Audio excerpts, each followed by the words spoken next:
नानक देव का 555वां प्रकाश पर्व है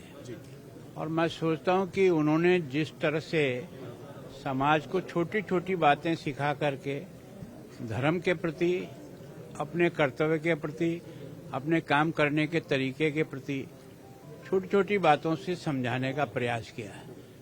उन्होंने महिलाओं को सम्मान देने की दृष्टि से भी वो हमेशा कहते थे कि जिससे राजा पैदा होते हैं, जिसकी कोख से भगवान पैदा होते हैं, वो माँ सबसे सम्मानीय होती है। प्रकृति के बारे में भी उन्होंने छोटी बातों से समझा दिया कि ये जो पवन है ये हमारा गुरु है, ये जो पानी है ये हमारा पिता है और ये धरती है ये हमारी माँ है। इसका मतलब इनके प्रति हमको कितना सम्मान रखना चाहिए वो उन्होंने छोटी सी बात से समझाने का प्रयास किया। और मैं सोचता हूँ कि उस समय जब देश पे चारों तरफ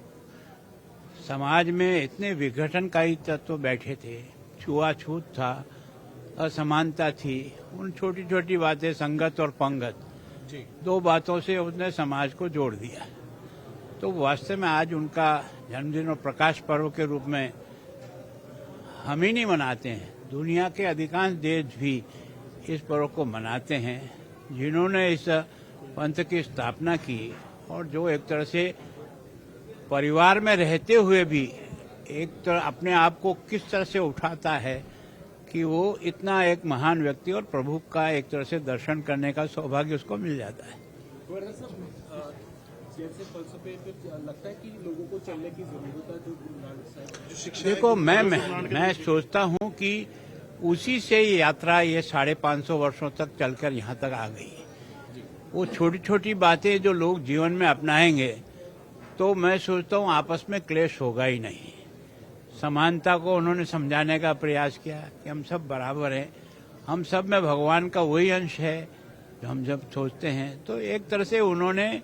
व्यक्ति को उठाने का प्रयत्न किया, उसकी आत्मा से उठाने का प्रयत्न किया है। गवर्नर पंजाब ਜਿਹੜੇ ਆ ਅੱਜ ਗੁਰਦੁਆਰਾ ਸ਼੍ਰੀ ਨਾਢਾ ਸਾਹਿਬ ਵਿਖੇ ਨਤਮਸਤਕ ਹੋਣ ਦੇ ਲਈ ਪਹੁੰਚੇ ਸਨ। ਉਹਨਾਂ ਵੱਲੋਂ ਇਹ ਗੱਲ ਦਾ ਕਿਹਾ ਗਿਆ ਹੈ ਕਿ ਜੋ ਗੁਰੂ ਨਾਨਕ ਸਾਹਿਬ ਵੱਲੋਂ ਫਲਸਫੇ ਦਿੱਤੇ ਗਏ ਸਨ, ਜੋ ਸਿੱਖਿਆਵਾਂ ਦਿੱਤੀਆਂ ਗਈਆਂ ਸਨ, ਉਹਨਾਂ ਦੇ ਉੱਤੇ ਚੱਲਣ ਦੀ ਜ਼ਰੂਰਤ ਹੈ। ਹਾਲਾਂਕਿ ਇਸ ਤੋਂ ਬਾਅਦ ਦੱਸਿਆ ਜਾ ਰਿਹਾ ਹੈ ਕਿ ਹਰਿਆਣਾ ਦੇ ਮੁੱਖ ਮੰਤਰੀ ਨਾਇਬ ਸੈਣੀ ਵੀ ਕੁਝ ਸਮੇਂ ਦੇ ਵਿੱਚ ਜਿਹੜੇ ਇੱਥੇ ਪਹੁੰਚਣਗੇ ਅਤੇ ਗੁਰਦੁਆਰਾ ਸਾਹਿਬ ਵਿਖੇ ਨਤਮਸਤਕ ਹੋਣਗੇ ਤੇ ਜਿੱਥੇ ਵੱਡੀਆਂ ਸ਼ਖਸੀਅਤਾਂ ਜਿਹੜੀਆਂ ਨਾਢਾ ਸਾਹਿਬ ਵਿਖੇ ਨਤਮਸਤਕ ਹੁੰਦੀਆਂ ਹੋਈਆਂ ਨਜ਼ਰ ਆ ਰਹੀਆਂ ਨੇ ਤੇ ਉੱਤੇ ਹੀ ਲੋਕ ਵੀ ਦੂਰ ਦਰਾਡੇ ਜਿਹੜੇ ਨਤਮਸਤਕ ਹੁੰਦੇ ਹੋਏ ਨਜ਼ਰ ਆ ਰਹੇ ਨੇ। ਫਿਲਹਾਲ ਗੁਰਦੁਆਰਾ ਸਾਹਿਬ ਵਿਖੇ ਜਿਹੜੇ ਅਖੰਡ ਪਾਠ ਸਾਹਿਬ ਦੇ ਜਿਹੜੇ ਭੋਗ ਜਿਹੜੇ ਉਹ ਪੈ ਚੁੱਕੇ ਨੇ ਅਤੇ ਕੀਰਤਨ ਦਰਬਾਰ ਇਸ ਵਕਤ ਚਲਾਏ ਜਾ ਰਹੇ ਨੇ ਤੇ ਕੀਰਤਨ ਸਮਾਗਮ ਨੇ ਜਿਹੜੇ ਉਹ ਦੇਰ ਰਾਤ 11 ਵਜੇ ਤੱਕ ਜਿਹੜੇ ਉਹ ਚੱਲਦੇ ਇਸੇ ਤਰੀਕੇ ਨਾਲ ਰਹਿਣਗੇ ਤੇ ਸਮੂਹ ਸੰਗਤ ਜਿੱਥੇ ਇੱਕ ਪਾਸੇ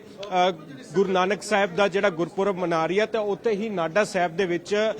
ਵੱਡੀਆਂ ਸ਼ਖਸੀਅਤਾਂ ਪਹੁੰਚ ਕੇ ਜਿਹੜੀਆਂ ਗੁਰਦੁਆਰਾ ਸਾਹਿਬ ਵਿਖੇ ਨਤਮਸਤਕ ਹੁੰਦੀਆਂ ਹੋਈਆਂ ਨਜ਼ਰ ਆ ਰਹੀਆਂ ਨੇ ਅਤੇ ਗੁਰੂ ਸਾਹਿਬ ਦੇ ਫਲਸਫੇ ਤੇ ਚੱਲਣ ਦੀ ਸਿੱਖਿਆਵਾਂ ਵੀ ਦਿੰਦੀਆਂ ਹੋਈਆਂ ਨਜ਼ਰ ਆ ਰਹੀਆਂ ਨੇ।